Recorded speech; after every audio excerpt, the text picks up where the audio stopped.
Well, up we go on this silly old ladder. And we'll get up here in a minute and hopefully not fall off. Wind blowing at about 25 right at the moment.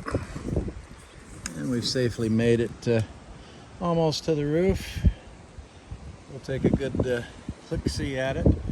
A little bit of dust and stuff on the roof, even though I washed it off 3 weeks ago.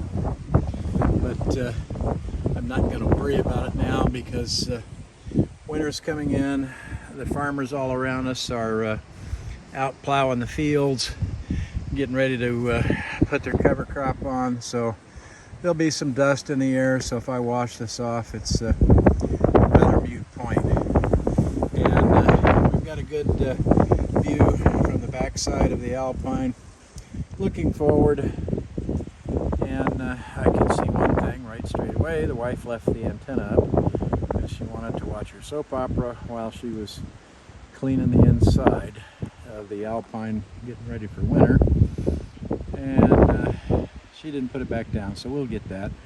Mine's an older Alpine, so we got the old Weingard crank up antenna, and it rotates. But you know what? I like that antenna because it works and it's directional. I don't care for the new omnidirectional antennas that they're putting on the Alpines at all. A couple of things we want to pay attention to up here on the roof. We're looking at the three tank vents, the black and the two gray. And you can see the caps are good from here. And then just forward of that, you'll see a flatter, wider cap. It's called a mushroom cap. And if you look back here towards the back, you'll see another one right here. It's another mushroom cap. And you probably hear the train in the background. I always get a train when I'm wanting the video. But those two mushroom caps are for your attic vents. So you want to make sure those aren't cracked or broken off. If either one of those is missing, we'll pause here a minute. And enough of the train has gotten by where you can still hear it, but he's not blowing the whistle. You want to make sure those attic mushroom caps are in good condition, because if they're cracked or broken off, you're going to get water directly down into the attic of your Alpine, and it's going to leak down all over your ceiling, down on the floor, on your sides, and you're not going to know it till you open the door up come springtime, and you're not going to be a happy camper. So pay attention to these mushroom caps. There's two of them. And so what we're going to do now is we'll just start right here at the back, looking at the left rear edge, and we're just looking at the TPO membrane and moving forward, and we'll stand up without falling off. Everything that I can see looks good, and everything around the kitchen powered vent looks good, and you can see I have the max air covers on. If you don't have those, it's a option that I just have to get. And we'll kind of look along the edge here of that TPO, and you want to look real close right down in here on the edge and make sure you don't have any cracking in that sealant. If you see any cracking in there, you want to use some non-sag sealant. Don't use self-leveling sealant on this edge right in here. If you use the self-leveling sealant, it'll seal it, but it'll also run all over everything. So be mindful. If you're going to use the self-leveling sealant, you want to use it on the roof flat surface, and it will self-level itself. Looking around at the bathroom vent, we don't see any cracks or shadows or anything. This has held up very well for 8 years. The sealant is in good shape all around it, and you can see the bathroom vent also has a max air cover. And we'll take a close look at these sewer cap vents. The sealant around them looks good. The caps look good. And we'll also look at this mushroom vent and make sure that it's good shape and the sealant looks good. We'll pause here for a second. Moving forward to the Batwing style antenna. The sealant on it looks good, and everything on the mechanical side looks good. I will spray a little bit of silicone PTFE down inside where my finger's pointing. There's a gear mechanism down in there, so a little bit of lubrication goes a long way. We'll pull the cover up on this and make sure that everything is good. And I see a bit of a hole here in the sealant that I don't like. It's probably, obviously it's been there a while, something that I've missed. And so we'll put just a little sealant on that so that we know for a fact that we don't get any rainwater or snow down in here. Air conditioning cover is in good shape, and I've had this off earlier this year, so I know that the drain holes are in good shape. And we're looking forward at the TPO membrane. Everything looks good, and I'm going to zoom in just a little bit, and you can probably see just a little pucker right there in the TPO, and that is normal. People freak out about this when they see it, and if I come out here early in the morning, that pucker that you see right now, it won't be there, or it'll be in some other location. And we'll kind of zoom around to the front area here. Right about there, and we'll zoom in. You can see just a little bit of a pucker right there, and that will move around a little bit. It's not an issue to be concerned with. Some people are going to want to argue with it, and I don't have time to argue with you. I'm just telling you what I know. Okay, we're up at the front cap area, and this is where you really want to pay attention. You want to make sure, and I'm going to put my finger right here, and you can see this little bit of a pucker. If I press it down, it'll flatten down, and if you see right here, there's a little pucker, and it'll move around a little bit, and that's going to change with the conditions of the temperature on it. So again, don't worry about those minor puckers that you see. You want to make sure right in this area that this sealant is in good shape and it's not cracked. If you've got cracks right in here, you're going to get water down inside that Falon wall, also all along up here. And you can see where I've added additional sealant to this over the years. You want to make sure where the front cap and the screws holes are at, there's screws underneath this piece right here, and you want to make sure that no screws are protruding up. If you see a screw protruding up, get your screw driver set with a number 2 square Robertson bit and screw the screw back down flush, and then put some self-leveling sealant over the top of the screw. And so we're going to move right along, and we're going to finish looking at the rest of this sealant. And you can see where I have added some sealant right here because the screw's backed up. And you can see the same thing here, here, and here, where over the years those screws had backed out a little. I screwed them back in, put self-leveling sealant on top, and no further worries. So we're looking for any voids in this sealant, cracks, etc., any tears or any obvious damage in the TPO. And again, pay attention to this corner area right over here. We don't want to see any voids in there. Also follow along on your TPO membrane and make sure that nothing is cracked on the edges in here, and it looks good. And now I'm going to show you what I was talking about earlier. We're looking at from the roof, we're looking down at the top side of the awning where it goes in, and you want to make sure that this rear rail right here is secured and not puckered out or pulled away from the Falon wall.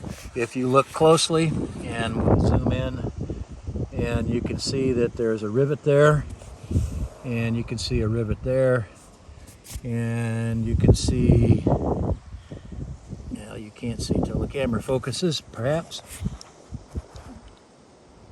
Give me a second to operate this highly technical cell phone, and I'm on my knees looking over the edge, and the wind's blowing a little, so I don't want to fall off. But anyways, what you're looking for on this rear rail right here is what holds the edge of the awning to the Falon wall when it extends, plus when it's retracted. You don't want to see any gaps along in here. If you see gaps, take them stupid screws out from the factory and replace them with a tri-lock rivet. It's almost 2 inches long. I've got a file up on there on how to repair that. It's a very simple process. Put the rivets in and you'll never have another problem with that strip pulling loose. And what I'm looking at is the top of this awning. And this would be, the awning is rolled up, and I can see some discoloration in the top of that awning. And so I know that I'm going to get one more season out of this awning. The fabric is still in good shape. It's not frayed yet, but I know that probably by the end of next year, I'm going to be ordering me a new awning and replacing it. And it's easy to see. I'll try to keep the shadow of my big ugly body out of the video. You can see just a little bit more discoloration in that vinyl fabric on there. And what we're going to do is get up, if these old knees will let me. And yeah, we managed to get up. We'll walk back here to the back end. And the wind's gusting a little, but not a big deal for this one, man. You can see a little discoloration in that fabric. And so I know I'll get one more season out of it, and that's it. So that's something you want to look at. You can't see that from the ground, and so you need to get up top so you can look at your awning. The awning is 8 years old, and so I would say after 8 years it's held up quite well, and we'll replace it probably next spring sometime. That'll give me and the wife something to do. That's a job her and I can handle. And if not, I'll get my son-in-law to come down. And what we're looking at now is the back right rear corner, and I'm going to zoom in, and if you look very closely, you'll see there's a pucker back there on that TPO membrane. Okay, if I come out here in the morning when it's cooler, or even in the afternoon when the sun's been shining on that and heated that TPO up a little, that pucker will be completely gone, or it'll be moved somewhere else. So again, if you see puckers like that along the surface of the top of your membrane, it's not something to be worried about. Now, if you see a big bubble, 5 or 6 foot worth, well, yeah, then I might have to do some further looking at that.